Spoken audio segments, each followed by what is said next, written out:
I think we do ourselves a disservice when we assume that people wake up with a single moment or with an epiphany. But there were a couple of big chunks for me that came like when I got home from Iraq, and I really expected there to be a reduction in the number of troops. And instead, we had the surge in Al-Anbar, and I saw the second battle of Fallujah unfold after having been in the first battle of Fallujah. And I was like, well, wait a second, something's not adding up here. And I started to really question our foreign policy at a deeper level, and I started to look for principles behind it.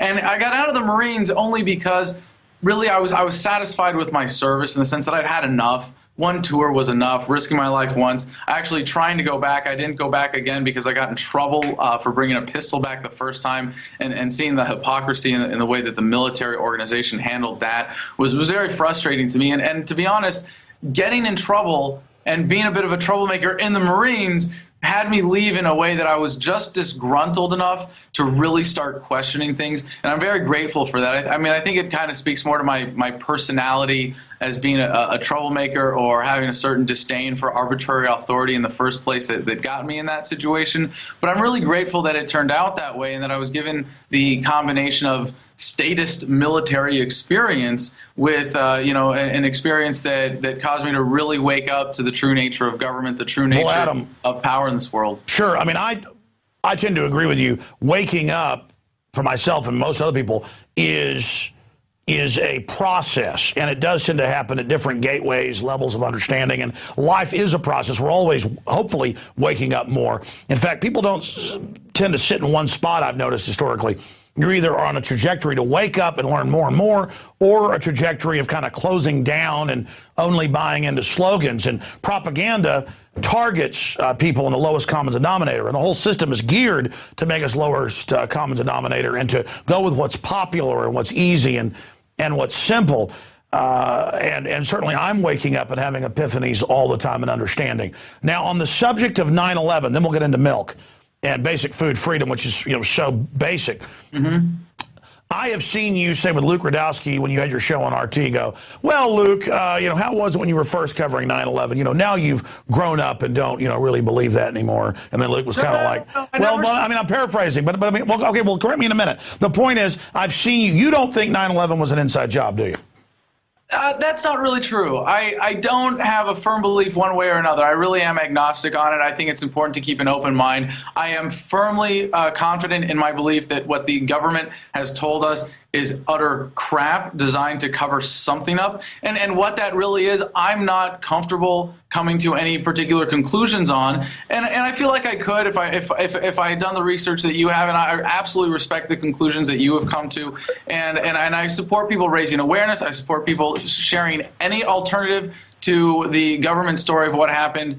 I could assign from my own research, my own inclinations, what I think is likely to have happened, what is relatively likely to have happened. I don't think it's impossible that it was an inside job. I think that's one distinct possibility. I'm not going to publicly talk about how likely I think that is, what percentage of probability I would personally assign to that. I know for some people they've said that's the absolute conclusion, 100% it had to have been an inside job. I absolutely respect that. That's just how I feel about it. I don't think I think it's a great issue to bring people in. It's a great issue to wake people up and to get people questioning the government. That's why I support the 9/11 truth movement. I support people like Luke Radowski doing what they're doing. But even more so than that, I really support the perspective that guys like Luke Radowski have gained as a result of their questioning of 9/11, their understanding of government that they have gotten as a result of their questioning. Sure, but listen, Adam, I wasn't trying to start a fracas, and I'll be honest. 4 or 5 months ago, I'm laying in a hotel room, and RT's on every hotel I've been in,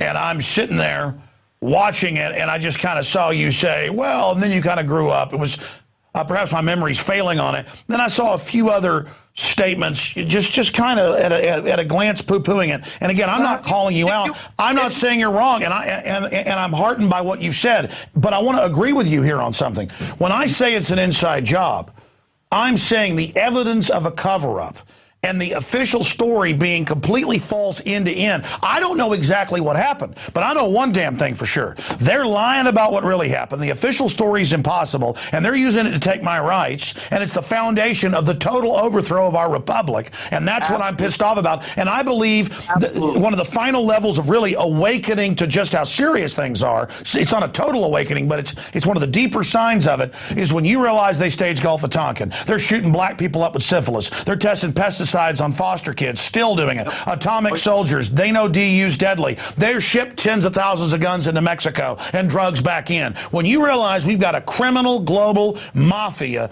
running the government at the highest levels, then even if anarchic capitalist, ideas aren't completely feasible in this working system, it doesn't matter. It'd be better to be in anarchy than to have absolute psycho criminals running our society. Your response. Sorry, I'm ranting. No, that's beautiful, Alex. That's beautiful. Absolutely. And that's why I have so much respect for the 9/11 Truth Movement, because it's gotten a lot of people to that point and understanding that nature of government, that it really is a disease in society. It is a leech. It is a cancer. And when you get those things, when you really get all of those things that you described, and you really understand that how government has been behind such tragedy, such suffering, such pain and misery for so many human beings on this planet in our history, that this paradigm of statism that's behind it is causing so much problem today. You get it here. You really wake up not just in an intellectual way, but you really wake up in a spiritual way and are compelled to share this message with the rest of society, compelled to be on the freedom movement's leading edge,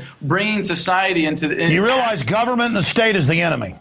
Absolutely. Well, even deeper than that, our own willingness to be in denial of our own true nature that desires leaders. And this is really, a part of our evolution, Alex. And I try to, in a way, when I get worked up, I try to get zen and say, listen, like, let's put this in my self-affirming worldview and context that gives me a more positive outlook, because it's not just the error of the current ways of humanity, it's the broader evolution, and that we have gone from being pack animals. We evolved from pack animals. We evolved from tribalism, where whoever could pick up the biggest rock was in charge under the law of the jungle, to where we are today. And let's celebrate where we have come, and that the vast majority of human interactions are free of force and fraud and coercion. It's just isolated now to the government.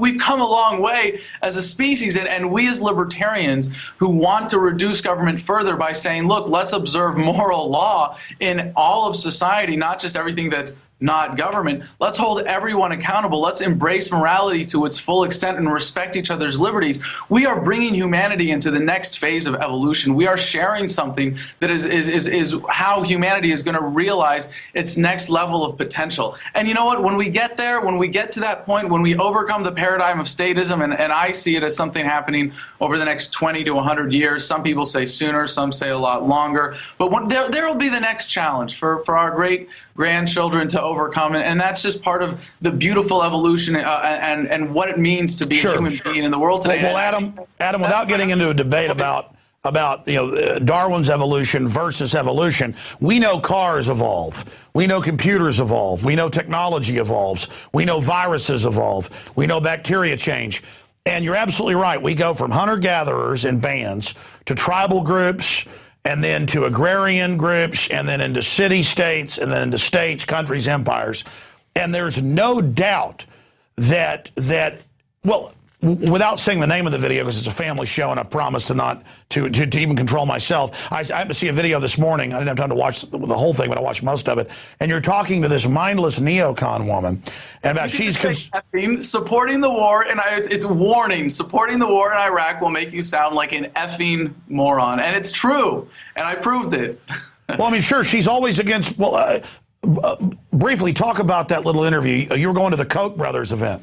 Right. This is the Americans for Prosperity annual convention, and these are people that It's hard to understand where they're coming from all the time with the people that are really behind this, because they're advocating for free markets, but they're not always advocating for real freedom. A lot of them support kind of establishment Republicans, and a lot of the crowd is more mainstream conservative, which we know is not really conservative so much as it's kind of right statism as opposed to left statism, and they have their own pet projects and things that they want to use the government for. And they love the drug war.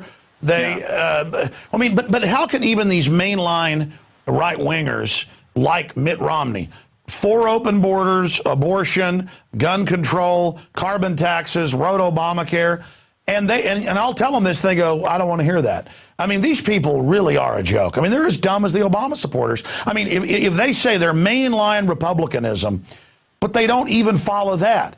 I mean, it's incredible. It's like Rick Perry doubling the size of Texas government, bringing in 3 new taxes, and he says, I make Texas a nice place to live. Why? Because it's got a little less government than some other states, so it's a little better. I mean, this guy tells us government, Rick Perry actually says, I made Texas great. Well, I think this is why people are enjoying my videos, is that when you confront people's delusions with the truth in conversation the right way, it is guaranteed to reveal what is then exposed as really an absurd, overwhelming idiocy, for lack of a better way of describing it. And it demonstrates what we're up against, because it's not education, it's not facts, it's not a matter of the truth getting out there. It's religious belief. No, it's more than that, Alex. I really think it's an inability to see past our own delusions and being held back by our own fears, and being willing to accept a comfortable tyranny rather than, as it's been called by our founders, the animating contest for freedom, and having belief in your own self-worth to think, I don't need a leader. I don't need someone to be the alpha. It's being your own leader. Right, exactly. And I think what's happening is part of this human evolution is that individual empowerment is getting so good that people are really grasping onto the tools of logic and reason and self-empowerment like never before. And like my generation, the millennials, and I'm on the cusp. I'm 29 years old, and when you're on the cusp, you always say you're with the younger generation.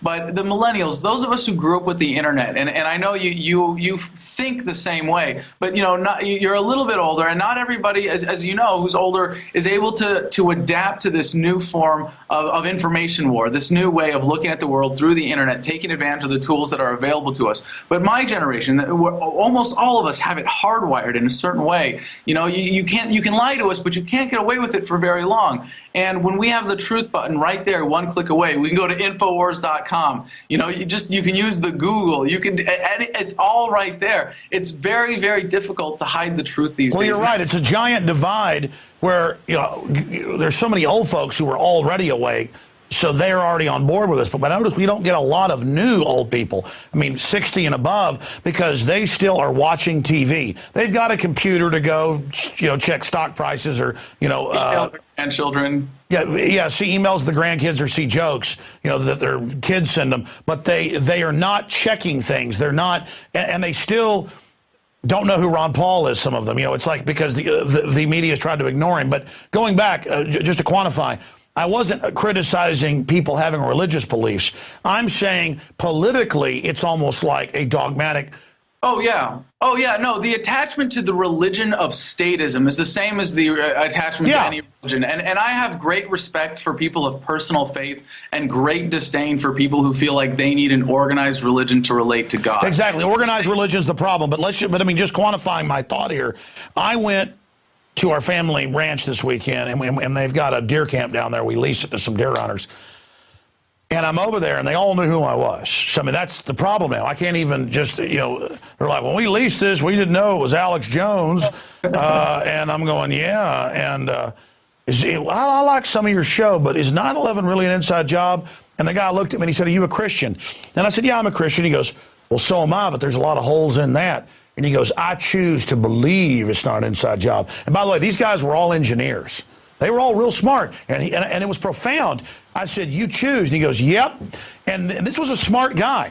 He literally did a crime stop like 1984 and said, I choose not to believe this. I said, well, what about the passports coming out of the plane to the ground, being found that day? I mean, do you really believe they came out of the fireball, got found in all the dust? And he said, yep. And he looked right at me and just winked. He cannot deal with it. He loves, and in a way, it's almost like men who stay with women or women who stay with men that beat them. I mean, it's almost like they're committed and they're gonna take it. Yeah, this is part of the empowerment, though, that is occurring right now. People who understand that they have the truth button, that they can question everything and seek answers, and it's not futile. It's not something that makes your life harder. It's something that makes you more empowered. They are coming onto this new understanding, this new paradigm of self-empowerment, of self-awareness, and of realizing that you can be the alpha in your own life. You do not need a leader. You do not need anyone to tell you how to live your life or